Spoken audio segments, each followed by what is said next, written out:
Welcome back to Old School Sports and our OOTP 23 playthrough of the Pittsburgh Pirates. We are at the beginning of August 2042. Before we get into the series in the episode, would absolutely appreciate it if you've been watching, if you would subscribe to the channel, like the videos, comment down below. Love the interaction with all the watchers and would appreciate anything you can do to help us grow the channel. It's been a mixed year for the Pirates. You can see we're 8 games behind in the Central Division behind the Cardinals, so that's going to be pretty difficult to overcome over the last 2 months of the season. We do, however, have the third wild card spot. We're up by 2 games on both the Giants and the Padres as we begin the month of August. Looking at our team, our offense has not been great, 12th in runs scored. Our pitching has been very good, 4th in runs against. And you just look through the members of the rotation and even the members of our bullpen, and everyone's got an ERA below 4 at this point who's on the Major League roster. So a pretty impressive performance by our pitching staff here in 2042. The offense has definitely been more mixed, definitely being led by Isaiah Hill again, 286 average, 29 homers, 90 runs driven in. Made trades for Arturo Ailman and Jaquan Hinton very recently. We'll see if those cast-offs from the Nationals can help us generate a bit more offense down the stretch. My thought is if we finish in the top 10 in runs scored with our pitching staff, that probably guarantees that we will be a playoff team. But there's definitely no guarantees. Taking a look at the schedule, we've got games at Milwaukee, finish off the series against them. They're a last place team in our division, although we did drop the first game of the series. Would certainly like to come back to win 2 in a row. Then we're up against a good Mets team in New York. So not an easy start to the month. If we can get by Milwaukee on the road, that would help. But the Mets are a team that we ended up playing in the playoffs last year. And at this point this season, they have a half-game lead on the Braves in the NL East. So we'll kick off this month of August, see how this series against Milwaukee goes. At the very least, we need to win 1, but would love to win 2 in a row, even though they're on the road, to get the month off to a good start for us. And we did end up only splitting with Milwaukee. Lost the first game, but came back and won yesterday. As I mentioned, the 3 games at the Mets should be pretty tough. And then we've got 3 games at home against Cincinnati to finish out this next week. They are 54 and 59, so hopefully that's an opportunity for us to take at least 2 out of 3. And then a pivotal series, 5 games at home, including a doubleheader against the Cardinals, who are 7.5 games ahead of us right now. I think we have, as I mentioned, a very little chance of getting past the big lead that they have, but with 5 games at home against them next week, and then a 3-game series in St. Louis the weekend after that. If we can go 6-2 or better in those games, that probably puts us right in the middle of the divisional race, but certainly going to be difficult to do against a high-powered St. Louis team. They have been led this year by our former pitcher, Tony Machuca, and he was really only our pitcher for a couple months. You may remember we traded for him last year from Minnesota. When they were dumping salary, he was a free agent to be very good with us, 5-2, 3.61 ERA, signed a $31 million a year contract for, I think, 6 years. Yeah, 6-year contract at $31 million a year with the Cardinals, which we obviously could not afford to match. And he's 15-4 with an incredible 2.02 ERA, having a fantastic season for them. So he's been a big difference maker in why the Cardinals are even farther ahead of us this season than they were last season, when they ended up beating us by 4 games for the NL Central. And it was a brutal week for the Pirates. You can see we got swept by the Mets on the road, and then we took only 1 of 3 against Cincinnati at home. So we're now 10.5 back in the division. So the division's really gone. Even more importantly, we're now 1 out in the wild card. So just a brutal week for this Pirates team. Hopefully we can get things right against the Cardinals and the Reds. At the point in the season, 10.5 out of the division, it's obviously extremely unlikely that we're going to make up that kind of ground in the last 42 games of the season. But we need to start stringing series after series wins. Take 3 out of 5 against St. Louis, 2 out of 3 against Cincinnati, 2 out of 3 against Baltimore. String some series victories together to position ourselves to at least ensure that we end up in the playoffs at the end of this season. And the good news is we got a 3-0 win in the first game of the series against St. Louis. Ricky Gotti, who's probably going to be leaving us at the end of this year, was really good. 3 hits, no walks, 8 strikeouts over 6 2/3 innings. Combined shutout for the pitching staff. Bad news is that we have lost another member of the team, Tony Jones, out of the bullpen. Picked him up in that trade with Boston almost a year ago. Put up a 3.34 ERA, 4-5 record with 2 saves. Out for 5 weeks with chronic back soreness. So for all practical purposes, his regular season is over. And we're going to bring up Vinny Ortiz from the minors, 30-year-old, basically a replacement level type player. Good personality, has never pitched in the majors before. Hasn't been great this year, pitching out of the bullpen. 3-1 record with 2 saves, but 32 hits and 16 walks allowed over 30 1/3 innings pitched. He's a replacement level kind of guy. Hopefully we don't end up needing to use him in any very high leverage situations, although you can see he is plugged in as a middle reliever right now. And another really good day for the Cardinals, despite the injury yesterday. Take both games in the doubleheader against St. Louis. So we've won 3 in a row. We've still got 2 games left in the series. Deficit down to 7.5 games. Again, regardless of what happens in this series, I think it's pretty unlikely we're going to catch the Cardinals. But the 3 wins in a row, guarantees us the series. Now the goal is to at least split these last 2 games. Going 4-1 against the Cardinals would be a nice start to this week. Got another win. Now we're going for the sweep. So now we're going to get greedy and hope that we can sweep the Cardinals in 5 games, and we don't. 8-7 loss in 12 innings, but still a 4-1 homestand against the Cardinals definitely helps stabilize the team after that really bad week we had last week. Now we need to go in. Cincinnati took 2 of 3 from us on our turf last weekend. We need to go take 2 out of 3 in Cincinnati this weekend. Looking at the standings, as you know, 7.5 behind the Cardinals, and we are half a game ahead of the Padres now. Do have a wild card spot if the season were to end today, but obviously very tenuous. Hopefully, as I said, we can take 2 out of 3 from the Reds.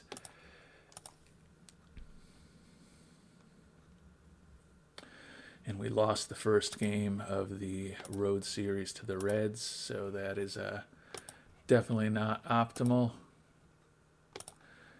Let's see if we can take 2 in a row. Another loss against the Reds. Come on, we're getting crushed by this mediocre team. They're killing us. Taking 2 series in a row from us. Let's hope that we can at least salvage game 3 of the series, but definitely don't want to be dropping series to teams that really are on the periphery of the playoff race when you're in a big battle, and we get swept by the Reds. So all the good that 4 in a row, or with the 4 wins in a row against the Cardinals, means nothing at this point, because now we've lost 4 games in a row, back to 8.5 behind in the division, which again is not the top priority, and we are now half a game behind the Pirates as this next week begins. At Baltimore and at St. Louis. We know St. Louis is a premier team. Not sure offhand how Baltimore's season is going. They are a last place team, Looks like they've got the second worst record in baseball. Only Seattle is worse than the Orioles. So absolutely no excuse for the Pirates to not take at least 2 out of 3 in Baltimore, and certainly would love to get a sweep. And we did win the first game 3-2. Game number 2 is a loss. Got to get the series win today. All right, we got the 2 out of 3 in Baltimore. Still 8.5 behind the Cardinals. We're back half a game up on the Padres, but this wild card is looking like a big battle for us. Going to go to St. Louis. Another injury, Ramon Herrera, cold for 3 days. I think we can hopefully survive that. It's sad to admit, but on the road in St. Louis, our real goal is just not to get swept. Clearly, we want to win as many games as possible.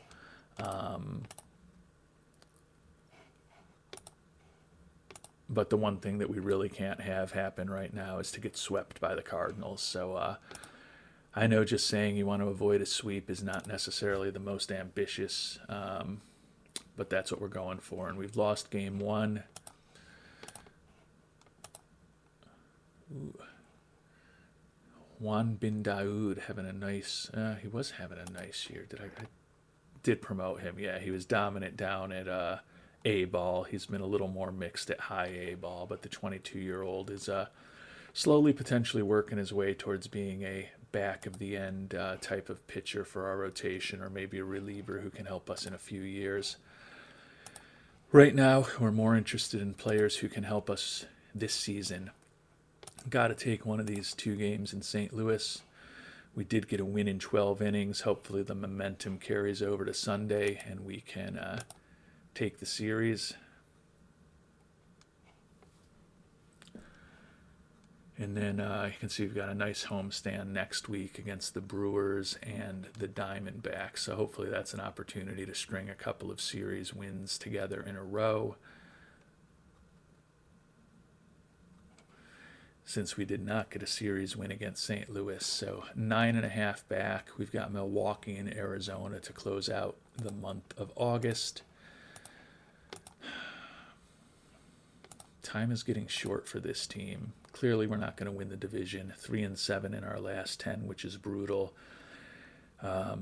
Fortunately, the Padres are falling apart, so we have the 3rd wild card at this point because one of the Braves or Mets is going to end up winning that division most likely. So we're up a game and a half on the Padres, who are actually playing worse than us. But the Reds, who are a team that we've struggled against recently, are now above 500 and not too far from getting into the wild card mix with us right now.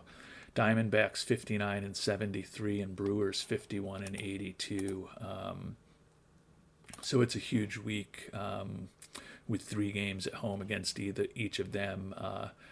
Would like to just win both series, but as long as we come out of the week with a 4-2 record, I think we're doing what we need to do to ensure that we will wrap up that wild card eventually.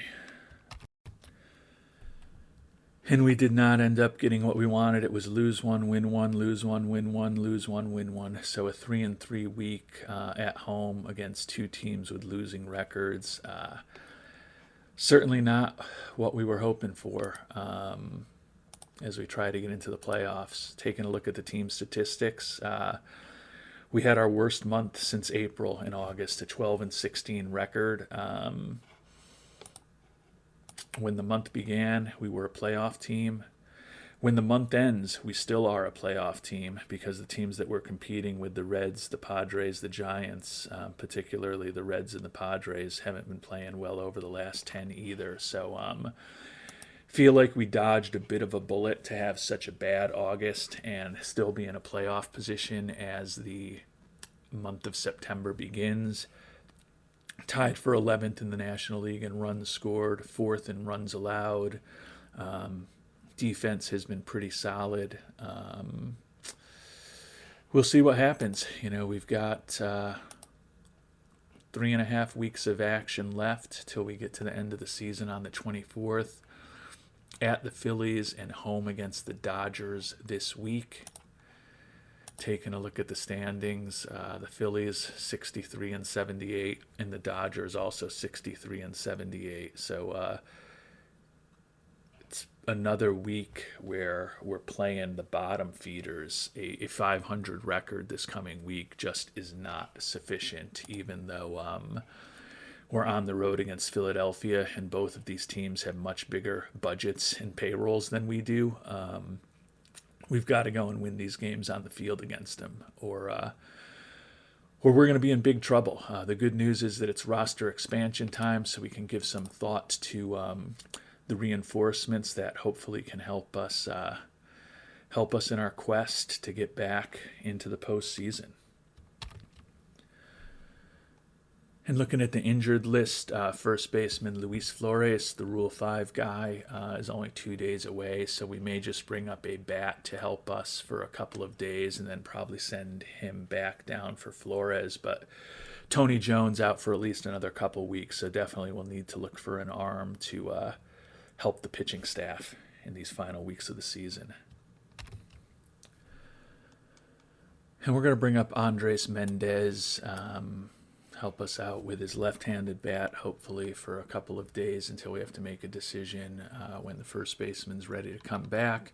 And then Manho Lee, we signed him as a minor league free agent this year out of the Korean League, and he's been really good in AAA, 2.19 ERA over 98 and 2/3 innings. He actually just won the IL Pitcher of the Month award. So we'll see if he can give us a little more help in the pitching staff down these final few weeks of the season. As I mentioned, the schedule for us this week is pretty favorable with the Phillies and the Dodgers. Gotta have a winning record this week if we want to hold on to that wild card spot. There's absolutely no excuse for us to not go 4-2 against two teams that are far out of it. And we split the first two games with the Phillies on the road for the rubber match of the series. Flores is back, so we sent Mendez back down to AAA. He only had one at-bat, went 0 for 1. Got to win this one, guys. An 11-3 loss, 11.5 back, so we're getting close to being mathematically eliminated for the division. Magic numbers down to 8. More importantly, only up 1 on the Padres. They've won 2 in a row. We've lost 2 in a row. The Reds and the Giants also chasing us.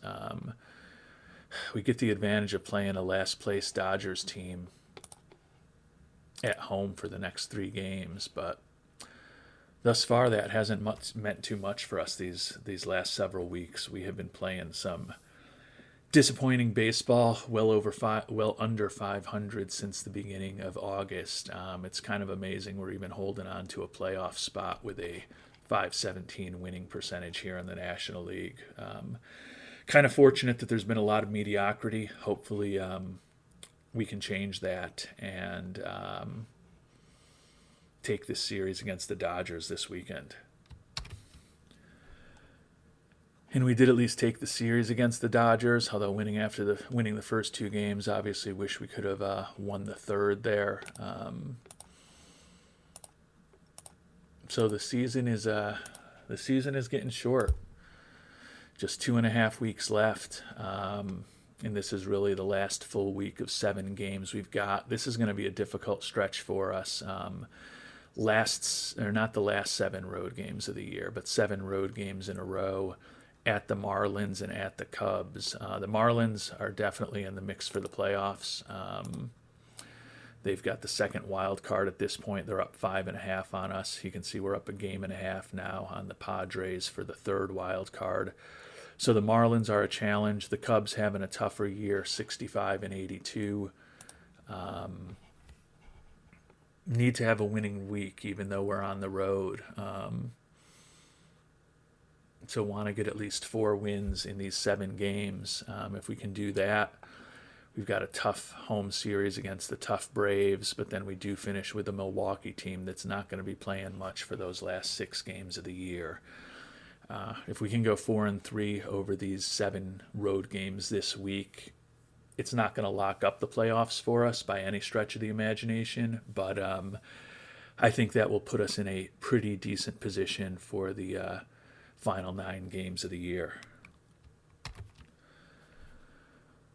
So against the Marlins, pitcher for them is Sam Simpson. Certainly looks like someone we should be able to take advantage of. 2-3 record with a 4.80 ERA. Doesn't have a ton of stamina. Really a one-pitch pitcher, not much stuff at all. If we can't score some runs against someone like him, it's probably a sign we shouldn't be in the playoffs. So maybe we shouldn't be in the playoffs because they beat us 9-2. Game up on the Padres at this point for the wild card. Again, we want to have a winning record on the road this week, and we are not doing well. 8-3 loss. Going up against Takanori Fukanga today, and he actually looks like a legitimate major league pitcher. 10-7 with a 4.10 ERA. He's the guy who's standing between us and potentially being swept by the Marlins. Up a game, still on the wild card because the Padres lost, but you can see we've got 2 teams right behind us now. The Giants and the Padres both just 1 game behind these rapidly fading Pittsburgh Pirates. Need to get a win today against the Marlins, and we do get the 6-1 win. Now we got to go take 3 or 4 in Chicago to kind of accomplish what we wanted to accomplish this week, which is a winning record. Certainly not going to be easy against a divisional foe. Still up only a game on the Giants and the Padres for the wild card because they both won also. So the level of pressure on the Pirates is climbing higher. Lose to the Cubs 6-4. Ricky Gotti still wants to stay with us. Yes, that would be easy if you weren't looking for $22.5 million a year, Ricky, because if we don't get this team into the playoffs, we're very well going to get our budget cut next season and or just get fired. So I'd love to bring you back on board. I don't know how realistic that is right now. Unfortunately, the Giants and the Padres both lost, so we are still clinging on by our fingernails to that wild card. Cardinals have clinched the division. Not that we have really thought that was a serious prospect for us to compete for, but they're up by 14.5 on us. They've got the by far the biggest lead on any second base team in all of baseball with that 92-59 record, and the fact that we are a very middling 77-73 at this point, but that's still 10 games better than the Cubs. Got to take 3 in a row. No ifs, ands, or buts about it. And we did get a win. Tony Jones eligible to come off the IL, which is positive.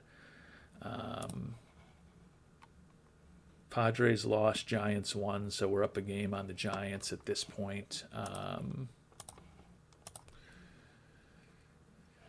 See how the pitchers have been doing, and who, if anyone, we might want to replace with Tony Jones. See how Vinny Ortiz, who's 6.19 ERA since he came up. Man-Hu Lee has been pretty good. So we are going to send Vinny Ortiz down to AAA. That will allow us to bring Mr. Jones back from the injured list. And one other move I am thinking about making. Omar Gaon has gotten kind of sloppy as a 5th starter for us. He had been pitching well. Heriberto Rosales has been doing okay out of the pen. When's the last time we used Rosales? Yeah, we pitched him 3 days ago also, so he could slot right in back into the rotation. We are going to move Gaona out of the rotation for these last games of the season. He had been doing well there. The manager wanted him there, but he's not pitching as well anymore. We are not going to put Nick Jarmone into that spot. Why are you so resistant to Heriberto Rosales? He has been our 5th starter for almost 5 seasons.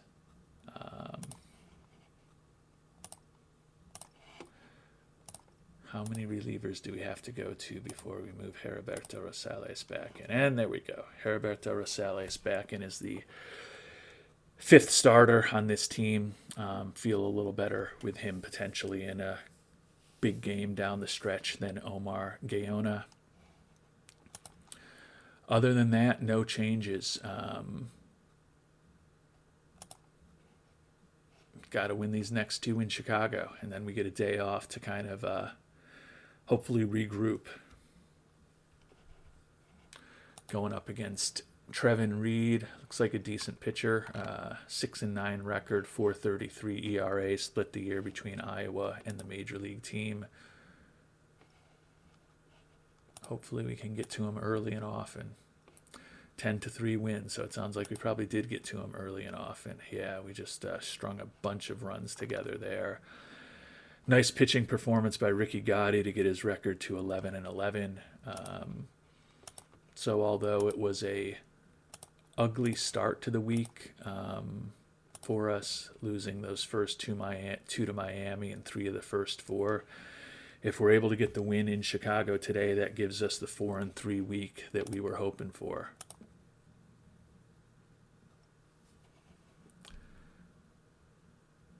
And hopefully will put us in position to clinch that wild card before the final day or 2 of the season. It would be nice to not be on pins and needles all the way through the end of the year. And we do get the win in 10 innings. So that was big. Bobby Gonzalez, 2 earned runs over 6 2/3. Then got decent relief from Helton, Gaona, and Collazo with his 39th save. Home runs from Velasquez and Perkins, their 28th and 18th. So kind of stabilized things, at least a little bit, I hope, with the 3 wins in a row, and ended up the week with a 4-3 record. Those 3 against Atlanta are going to be tough. I think they're still in a big battle with the Mets. We'll take a look at the standings. They're 4 up on the Mets now, but they still obviously haven't clinched anything with a magic number of 7. 3 wins in a row, so we've expanded our lead to 2 on the Giants and 4 on the rapidly fading Padres. But our magic number for the playoffs is still 8. We've still got a fair amount of work to do. Braves are going to be a tough series for us, but those are the kinds of games we're going to need to win if we're going to be a playoff team and hopefully have more success in the playoffs this year than we have in our 2 previous appearances with the Pirates. And as we get ready for the final 9 games of the regular season and hopefully getting ourselves back to the playoffs for the 3rd time in 5 years, Isaiah Hill having another great year, 2nd in the National League in ribbies. 280 average is actually the lowest batting average of his career, but 42 home runs, 124 runs driven in, 4.6 WAR, which will also be the lowest of his career unless he really he's really exceptional over the next 9 games, which would be awesome, but still a very strong season for the 4-time All-Star, 3-time, probably soon to be 4-time Silver Slugger winner, former Rookie of the Year, and 2-time MVP. The only other player that we have on the leaderboards is our new closer, Manny Collazo, who's 3rd in the league with 39 saves, 2.78 ERA, and 95 strikeouts over 71 1/3 innings pitched. So both of those guys having standout seasons for these Pirates, and we'll see what we can do against the Braves starting tomorrow. These are the 3 toughest games we've got left. As I mentioned, the Braves first place in the NL East, still battling with the Mets for the division title. The Brewers are last place, worst record in the National League.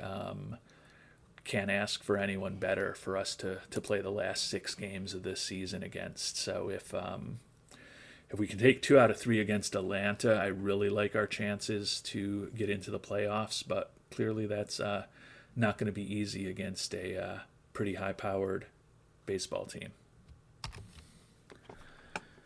And looking at the game, we are going up against Chris Rodriguez, 10-7 record, 3.38 ERA.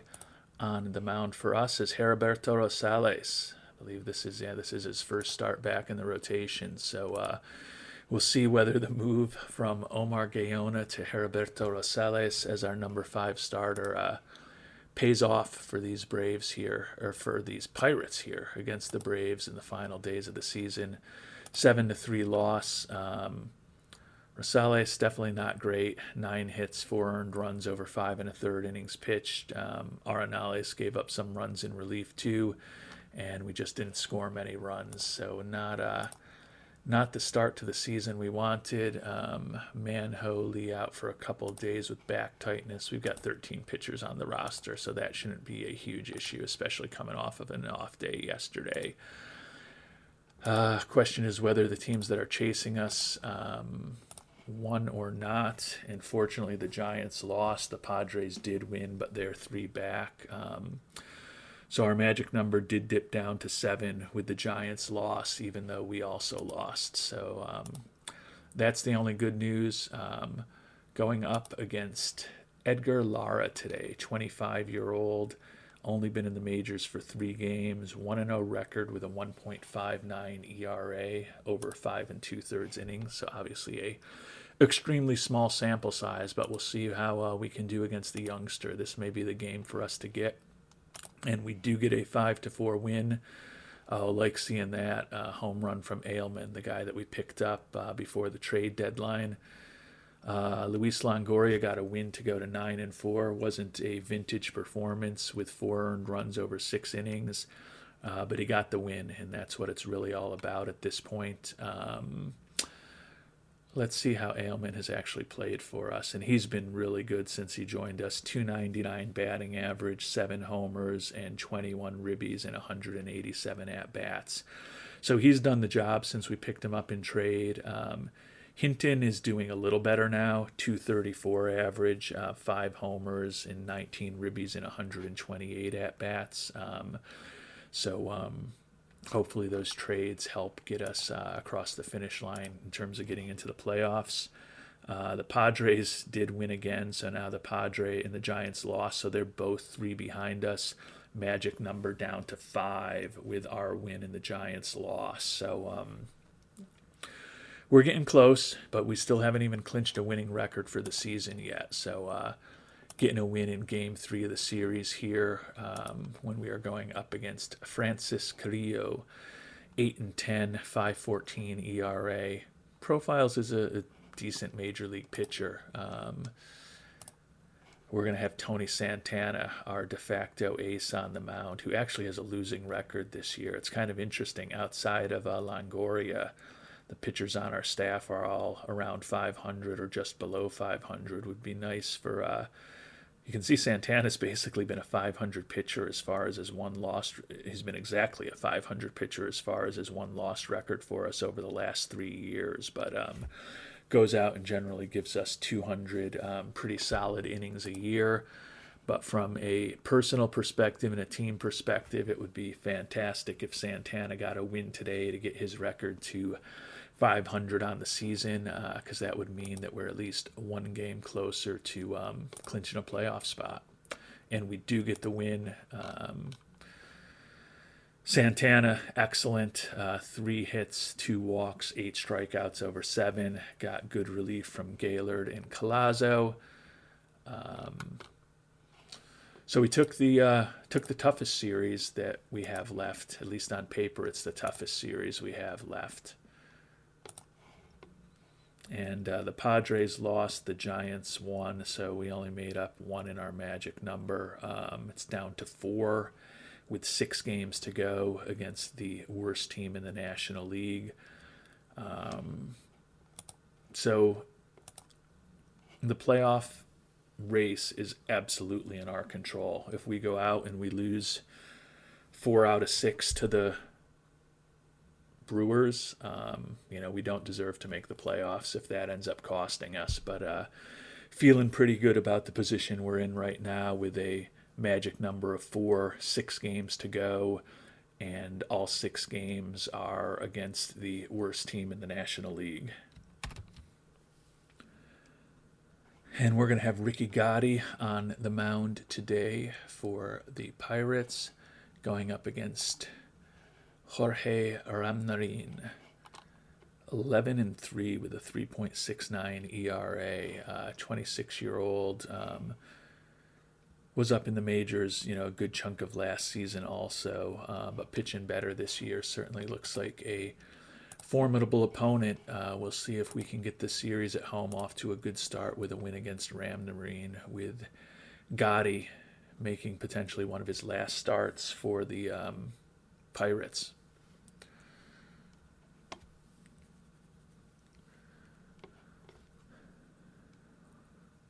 And it would be nice if this would move forward a little quicker. Not responding. Did get the win. All right. Things are starting to come together well. Ricky Gotti did the job. 7 hits, 2 walks, 4 earned runs over 7 2/3. But we did well against Ramnarin. Home run from Sean Barley. So we got the win. Take a look at the standings. And the Padres and the Giants both lost. So that's big. Our magic number's down to 2. We're up 4. And honestly, although we're going to be if we win, I don't want to get ahead of ourselves, but if we end up being the 6th seed for the playoffs, the positive thing is that we're going to be going up against the Rockies, who are only a game better than us. They are a division winner, but they are not an imposing division winner with just 84 wins. But we still need to win. Let's say we need to win 2 games. We don't want to rely on other teams losing. We still need to go out and win 2 more games before we can potentially start thinking about the Rockies. Got Bobby Gonzalez on the mound today, the veteran who could also be in his this could be his final regular season start for us. He's got a $4 million player option for this coming season, which he very well may opt out of. He's been solid for us this year, 8-9 with a 3.88 ERA.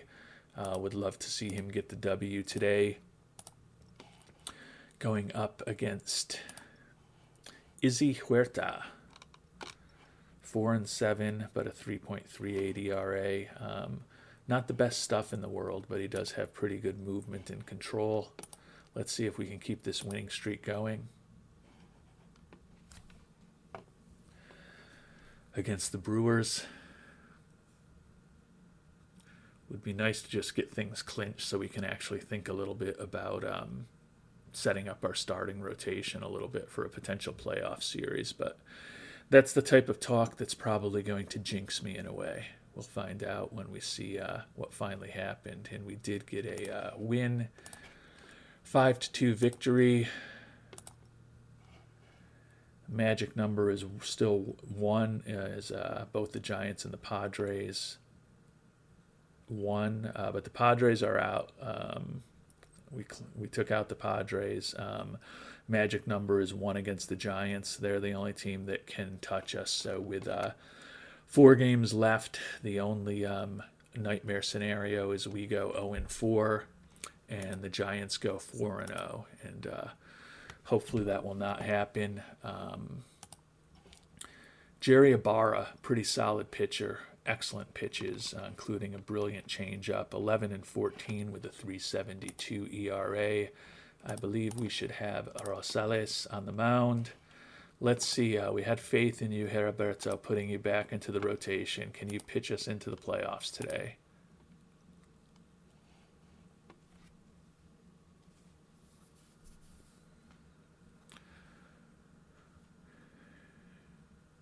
And the sim is getting very slow. I like to kind of go through game by game because I think that's more exciting or more interesting. Maybe exciting is a ambitious word, but makes it a little more interesting for viewers. But might have to stop doing that if all I'm going to do is have you watching my computer think.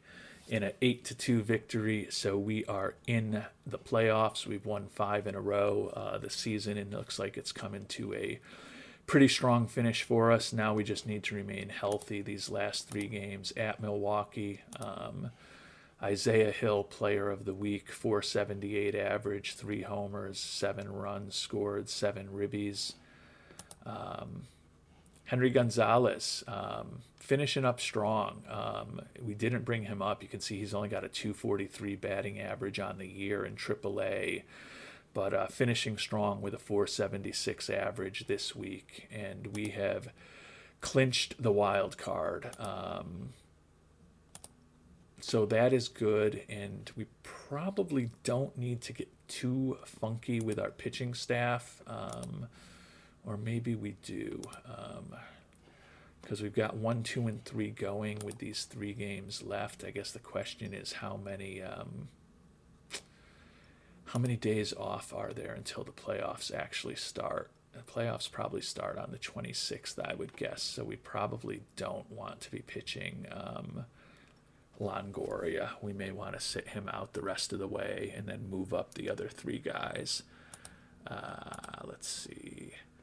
Playoffs begin on the 26th. So, yeah, if we pitched Longoria today, he would not be available or he would have to be on short rest for the first game of the playoff series. So we are actually going to go to Mr. Longoria, and although it would be nice to get to double-digit wins, particularly with him being fragile, we are going to bench you for the rest of the season here, buddy. Thanks for everything you've done for us. But we will move on, and we'll go with Santana, Gotti, and then Gonzalez potentially in the final game. We might even end up skipping over Gonzalez and letting Rosales won't be ready, though, since we've been playing so many games in a row. But the main thing is to rest Longoria. Matchups don't matter so much anymore. Gabe Baca, 7-17 with a 4.17 ERA.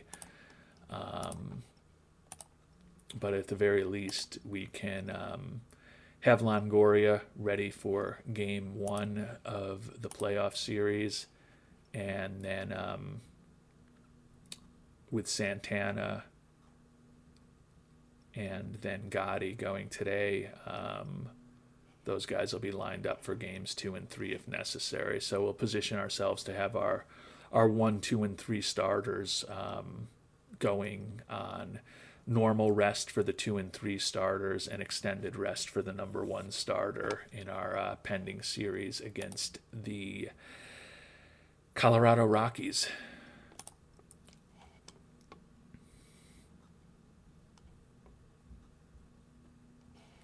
We did get the W.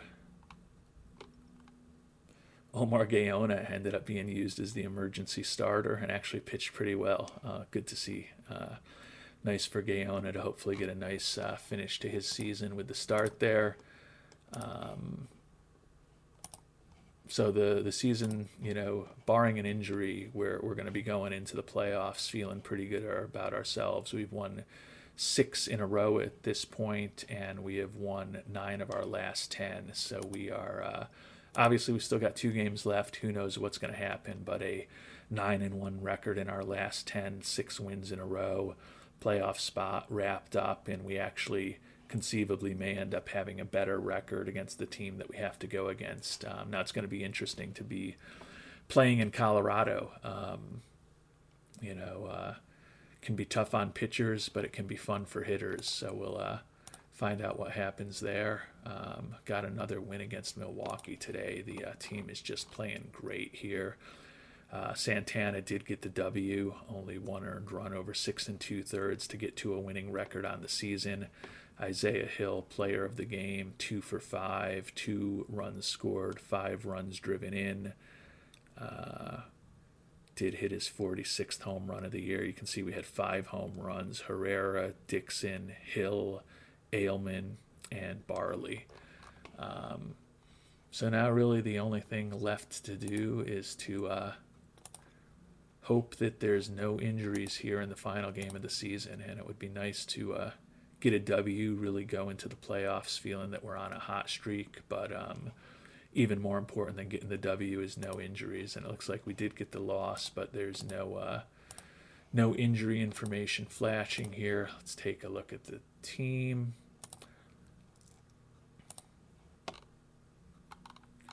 Nobody flashing red. Longoria, we kept him safe. Doesn't need to be benched anymore. He will be hopefully ready to go for game 1 of the playoffs. So a good rally by the Pirates here down the stretch. Ended up having a excellent September, 14-8 record, second highest winning percentage in any month for the year, only behind our 18-10 May.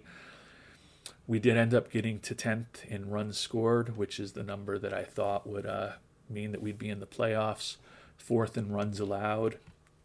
So Colorado will be an interesting test, because a team that doesn't score a ton of runs and doesn't hit a ton of home runs and is extremely reliant on pitching, having to go on the road for a playoff series in Colorado is perhaps not the optimal situation, but we're just happy to be back. It was definitely a battle to get to the playoffs this year, although we did end up winning by 4 games over the Giants. The expectations when we ran the simulation before the season started were for us to be 80-82. I did feel that we were better than that and playoff team, and we got into the playoffs by the skin of our teeth. But we are in. We've got a shot. You can see Isaiah Hill finished 3rd in home runs, 2nd in runs batted in, and Manny Collazo finished 3rd in the league in saves. Obviously, we'll do a deep dive on the performance of all of our players when we get to our debrief episode. But check in on a couple of the guys that we added before the trade deadline. Zion Rose ended up being okay, 242 batting average, 4 homers and 99 at-bats. Was at least respectable, and he's a solid defensive catcher. Jaquan Hinton, 223 average, 5 homers and 139 at-bats with 20 ribbies. Not exactly what we hoped for and expected, but Arturo Ailman was excellent. 307 batting average, 9 homers, 26 ribbies, and 215 at-bats. He put up a 1.5 WAR with a 136 OPS plus and 138 WRC plus after we brought him over. Clearly a guy we'll be moving on from with the amount of money that he's going to be making, but I think he was a helpful factor in that offense improving from, I think, 12th in runs scored at the time, at the trade deadline when we picked him up, to 10th in runs scored by the end of the season. And the season's not over, and all in all, it's been good. We've now been general manager of the Pirates for 5 years, and we've got 3 winning records and 3 playoff appearances now. Our budget is still tied for 28th in baseball. Our player payroll is 28th in baseball.